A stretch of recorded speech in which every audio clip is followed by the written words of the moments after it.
Saudações, moçadinha. Tudo em cima? Muito prazer, eu sou Marcelo Hidalgo. E moçada, já mostrei para vocês em vídeos anteriores como fazer a identificação de texto a partir de imagens. No vídeo de hoje, eu queria mostrar para vocês uma abordagem que é bacana fazer concomitante à identificação do texto, que é imprimir as caixas delimitadoras, as mais conhecidas como bounding boxes, que são caixas que delimitam a área do texto identificado. Com ela, evidenciamos o texto identificado, e isso facilita a identificação dos textos que não foram identificados. Vamos ver melhor do que eu estou falando? Então, moçada, aqui no Visual Studio Code, já com o meu notebook aberto, esse é um código que eu já mostrei para vocês em vídeos anteriores da OCR. Aqui fazemos a identificação do texto na imagem. Que imagem? Do Diário Oficial da União, do dia 6 de janeiro de 2025. Aqui está o texto identificado. E no vídeo de hoje, eu queria mostrar para vocês como que a gente imprime esta imagem, contendo aqui, ó, essas caixas em verde, as bounding boxes, delimitando cada um dos textos identificados na nossa imagem. Spoiler, já adianto aqui, ó, com ela podemos ver que do sumário os números não foram identificados, com exceção do número 99. Voltando aqui no resultado do meu texto, podemos ver que no sumário não há números. Vou expandir aqui o output aqui da célula. Vou subir lá em cima. Vemos que tem somente um 99 perdido aqui no meio do sumário. Bora ver o código que faz a impressão dessas caixas delimitadoras? Relembrar é viver, gente. Eis o código que já apresentei para vocês. Do pacote Pilo, eu importei a biblioteca image, que eu usei para chamar a função open, que abre o arquivo de um diretório. No caso, esse diretório continha a minha imagem, um JPG. Abri essa imagem e salvei no objeto chamado imagem. Depois, eu importei a biblioteca PyTesseract, responsável por fazer o reconhecimento do texto, mas não é a biblioteca do Python que faz o reconhecimento per se. É uma aplicação executável que a gente precisa baixar e instalar. Durante a instalação, temos acesso a esse diretório, o diretório onde estará localizado o executável do Tesseract após a instalação. Para obter esse diretório, para saber onde ele se encontra, veja o vídeo sobre o CR. Depois de informar para a biblioteca PyTesseract a localização do executável, pedi a função image_toString, extrair o texto da imagem, converter a imagem em texto, enfim, da biblioteca PyTesseract, informei qual imagem que eu gostaria que o texto fosse extraído e informei qual que é a língua do texto contido nessa imagem. Para conseguir configurar esse parâmetro, é importante também selecionar algumas opções específicas durante a instalação. Veja meu vídeo sobre o CR. Salvei o texto identificado da imagem no objeto chamado string e fiz a impressão desse texto aqui. O texto é apresentado para vocês. Para a gente conseguir imprimir as caixas delimitadoras, é um caminho parecido. Vamos lá? Bom, eu já importei o PyTesseract, já falei onde está o executável, então agora eu já estou livre para poder usar a ferramenta. Então, da biblioteca PyTesseract, eu quero a função image_to_data, não image_to_string. Eu quero todos os dados daquela string identificada. Qual que é a imagem que eu quero recuperar o dado? De imagem, é a imagem que eu defini lá em cima, língua portuguesa, para um resultado mais assertivo. Vou salvar este resultado num objeto chamado TSV e vou pedir o TSV cru. Essa função, sem a gente mexer no parâmetro do tipo de output, do tipo de resultado, por padrão é retornado uma string contendo toda a informação do texto identificado naquela imagem. Chamei ele de TSV porque ele é, na realidade, aqui cada informação, ó, level, o nível, o número da página, o número do bloco, todos eles estão espaçados por um barra invertida T, que faz menção a um tab. O Python interpreta isso como um tab, uma tabulação, assim como ele interpreta barra N como uma quebra de linha.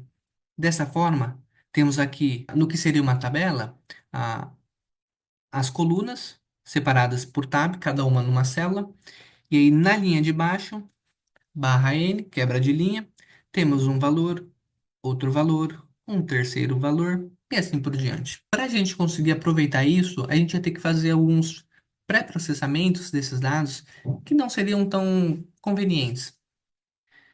Dá para fazer isso de forma mais rápida, que é configurando este parâmetro, output type, o tipo de output, o tipo de resultado. Queremos ele para ser um PyTesseract, ponto output ponto dict. Isso eu vou fazer em outra linha. Vou pedir um print desse TSV, porque ainda que seja um pouco complicado a gente recuperar as informações dele, ainda que seja um pouco complicado recuperar as informações diretamente dele, aqui o print que já faz um tratamento aqui, interpreta essas tabulações e quebras de linhas, esse print facilita a explicação do raciocínio que eu vou percorrer com o código. Mas o resultado que eu realmente vou usar é esse configurado para ser um dicionário. E vou armazenar no objeto chamado dicionário de dados. Opa, não tem espaço. Dicionário de dados. E aqui está o nosso resultado. Um dicionário com a chave e o respectivo valor, sendo o valor uma lista, contendo cada um dos valores relacionado a essa chave, que no caso é o level. Ok. Ainda que não seja visualmente apelativo para nós, e nesse sentido o print aqui não vai nos ajudar muito, ainda que seja um pouco difícil para nós interpretar o que vem a ser isso, na hora de fazer a manipulação e recuperação desses dados, vai ser muito mais conveniente do que seria recuperar desse textão aqui. Porque, por exemplo, se eu quiser recuperar o texto identificado, eu só chamo aqui a chave text. E aqui está o texto identificado. A lista contendo todos os textos identificados ao longo da nossa imagem. É a partir disso daqui que eu vou trabalhar. A primeira coisa que eu vou fazer vai ser desconsiderar esses dados onde não foi identificado um texto associado. Vejam aqui em cima, se formos considerar todo o resultado identificado, todo o nosso dicionário, imprimiríamos três caixas delimitadoras vazias, inclusive na mesma posição. Então, primeiro fazer a filtragem desses resultados vazios, desses resultados não associados a texto. Então, para texto, nosso dicionário de texto, mas somente para a chave texto. Se eu der um print aqui de texto, eu só vou desmontar a lista, eu vou recuperar cada um dos valores dessa lista aqui. Dar um print de texto. E aqui está o resultado. Só desmontei a lista. Eu vou adicionar uma condicional aqui. Se texto.strip, se após fazer as remoções de espaços em brancos, antes e no final da nossa string, do nosso texto, se ainda houver um texto, afinal de contas, se ainda houver algum item aqui, se após fazer a remoção de espaços em branco, espaços vazios do nosso objeto texto, se ainda existir um resultado, imprima ele. E aqui está. Removi aqueles dados onde não havia um texto associado. Bacana, eu tenho o texto, mas eu não quero o texto. Eu quero saber as coordenadas associadas a esse texto para fazer a impressão dos bounding boxes. Eu quero esses valores para mim conseguir imprimir uma caixa delimitadora em cima da palavra dicionário. Uma forma da gente conseguir recuperar as coordenadas associadas a essa palavra é chamando através do índice. E como fazemos isso? Eu vou adicionar um i para fazer menção ao índice. E para mim recuperar esse índice, eu vou chamar um enumerate. E fecha. Quando eu peço para enumerar, eu consigo operar o índice e o texto. Vejamos. Colocarei entre aspas uma função string de quem? De texto, dois pontos aqui, e o respectivo índice. E aqui está a palavra e o seu respectivo índice. E aí, o que que eu vou fazer? Com esses índices, eu vou recuperar as coordenadas de x, y, iniciais e finais do texto relacionadas àquele texto. Vou deixar esse comentário, Ctrl, ponto e vírgula, e vou adicionar aqui dicionário de dados. Então, para cada índice texto do nosso dicionário de dados, dos textos do nosso dicionário de dados, se ainda houver um texto após a remoção de espaços em brancos, eu vou definir como a coordenada x o valor contido em left, à esquerda, né? Eixo x horizontal, eixo y vertical, em left. Aqui vai vir toda a lista, todas as coordenadas à esquerda do eixo x. Eu quero a coordenada de índice i e farei a mesma coisa, ou melhor, eu farei parecido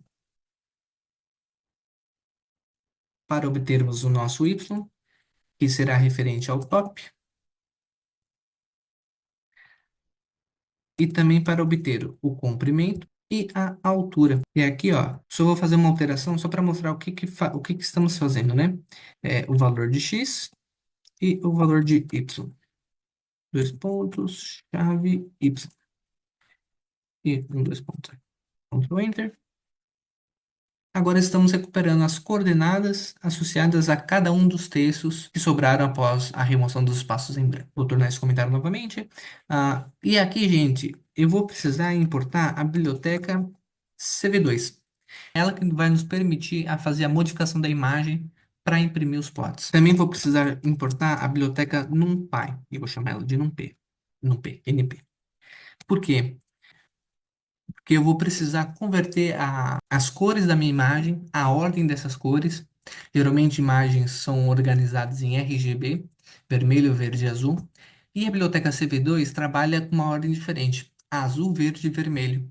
Então, para a gente conseguir imprimir as caixas delimitadoras, editar a imagem para inserir as caixas delimitadoras, eu vou precisar da biblioteca CV2. E para usar a biblioteca CV2 corretamente, eu vou precisar fazer a conversão dos canais da imagem. Então, eu vou chamar no objeto imagem CV2, e aqui eu vou chamar a biblioteca da biblioteca CV2 a convert color, a função converter cor, de quem? Da minha imagem. E aí, por que que eu preciso da biblioteca NumPy? Porque o CV2 trabalha com arrays e não com a imagem per se na forma como ela vem importada por default. E não na forma como a biblioteca, o pacote Pillow, a função image de Pillow, nos retorna a imagem que ele abre. Então, mas para fazer essa conversão é batata. np.array, um array NumPy da nossa imagem. E qual que é a conversão de cor que eu quero fazer? De CV2 color RGB to BGR. Ok, inverti os canais da minha imagem, troquei aqui a ordem das cores. E aqui embaixo, no loop, eu vou pedir um cv2.rectangle, um retângulo. Ah, aonde que vamos inserir esse retângulo? Na nossa imagem CV2. Aonde que vamos fazer a inserção deste retângulo? Ah, em x, y. E até onde vai este retângulo? Ele vai até x mais comprimento e termina em y mais h. Qual que é a cor desse retângulo? Vou deixar na cor verde. Então, zero azul, 255 verde e zero vermelho. E por fim, a espessura deste retângulo. Vou deixar em 1. E aí, por fim, já fiz o import lá em cima da biblioteca Matplotlib. Na verdade, acho que eu não rodei aquele código. Então, import matplotlib.pyplot e vou chamar de PLT. De PLT, eu vou definir uma figura para poder ajustar o fix size. É, e aí eu acho que um tamanho bacana para 4 é numa relação de 8 por 12, ou então 4 por 6, deixarei 40 por 60. O que que eu quero na minha imagem? plt.imshow, escrever errado. E aí eu vou querer imprimir a imagem onde eu fiz a inserção dos retângulos, que no caso é a image CV2. E por fim, plt.show. Show. Executando. Opa, esqueci do parênteses no show, por isso que foi impresso esse textinho aqui. Vou executar de novo, rapidinho. E aqui está a nossa imagem com os textos identificados. E vejam, ó, como as cores estão alteradas. Eu esqueci de converter as cores da minha imagem de volta. Então, de CV2, a função é convert color dessa imagem que já está num array NumPy. Eu quero converter de BGR para RGB. Agora sim, ó, as cores todas certinhas. E aqui o texto que foi identificado. Por fim, gente, queria aproveitar aqui que já está tudo feito para mostrar para vocês como é que a gente faz para inserir um texto qualquer nessa imagem. Neste caso, eu vou informar as coordenadas iniciais desses bounding box. Como é que a gente faz isso? cv2 ponto puts text. E qual que é o texto que eu quero colocar? Quer dizer, em primeiro, né? Qual é a imagem que vai ser inserida esse texto? Vai ser a imagem cv2. Qual o texto que a gente vai fornecer? No caso, vou definir uma função de uma string aqui e vou falar, eu vou informar, na verdade, de forma direta a coordenada x e a coordenada y, aonde que esse texto vai ser exibido? Nas coordenadas x e y. Na verdade, eu vou deslocar um pouquinho esse texto, só vou mostrar para vocês. Vou exibir aqui num guia maior para ficar mais fácil de visualizar. Aqui à esquerda, nós temos valores. Eu mantive o eixo do nosso eixo Y, vertical. Vejam que começou em zero, no topo começou em zero, e conforme a gente desce o documento, ele aumenta 500, 1000, 1500. Isso é relativo ao número de pixels da minha imagem. Aqui eu acho que é um 2400 por um 1700. 2400 por 1700, algo assim. Enfim, aí aqui, como que eu faço para dar uma deslocada no texto que eu vou inserir? No eixo X, eu quero ele um pouquinho após o começo. Então, eu vou colocar mais 5, porque ele começa na esquerda e começa em zero na esquerda e vai aumentando conforme avançamos à direita. No eixo Y, eu quero ele um pouquinho acima do bounding box. Então, eu vou colocar -10. Opa, Y -10, porque o número aumenta para baixo. Então, a gente quer um número um pouquinho menor do que a posição inicial. Na íntegra, eu tenho que informar o estilo da fonte do texto que eu quero inserir. E aí, gente, o que que eu fiz aqui? Vim no Google, coloquei cv2.fonte, dei um Enter, entrei no primeiro site que eu vi. É aqui a fonte mais simpatiquinha daqui, ó, Hershey Duplex. Aqui, Font Hershey Duplex. Dei um Ctrl C, voltei aqui no meu código, Ctrl V. Definir a fonte. Definida a fonte, eu preciso definir a proporção dela em relação à imagem. Como é uma imagem com muito texto adensado, eu vou colocar uma proporção pequena para que assim o texto que a gente está inserindo não sobreponha o texto da própria imagem que nós estamos identificando. Vou definir aqui como 0,3. A cor do nosso texto, vou deixar em verde também, então 0 azul. Então 0 para azul. Valor máximo para o verde, 255, e zero para vermelho. E, finalmente, a espessura do texto, que eu vou deixar igual a 1. Executando. E aqui está o nosso resultado, com as coordenadas aqui bem pequenininho em cima das bounding box. Vou vir aqui no plot para aumentar o nosso resultado. Está carregando. E aqui está o resultado, com a coordenada x e com a coordenada y. E aí, gente, por exemplo, aqui, ó. Eu vejo que essas informações do cabeçalho, Diário Oficial da União, República Federativa do Brasil, todas elas estão acima aqui da coordenada 159. Considerando que o valor aumenta para baixo, perdão, o maior valor aqui, né? 164. É a caixa que está mais abaixo desse cabeçalho. Então, se eu quiser desconsiderar esse texto, é só fazer uma condicional ali, um loop e uma condicional. Para cada coordenada y do nosso dicionário, se a coordenada for maior que 164, mantenha. Se não, desconsidere. E assim desconsideraremos tudo que é menor do que 164. Desconsideraríamos esse cabeçalho. Enfim, gente, era isso que eu queria mostrar para vocês no vídeo de hoje. Fico às ordens, hein, moçada? Brinquem, testem, exercitem, hein? Não percam a oportunidade. Até a próxima. Com licença.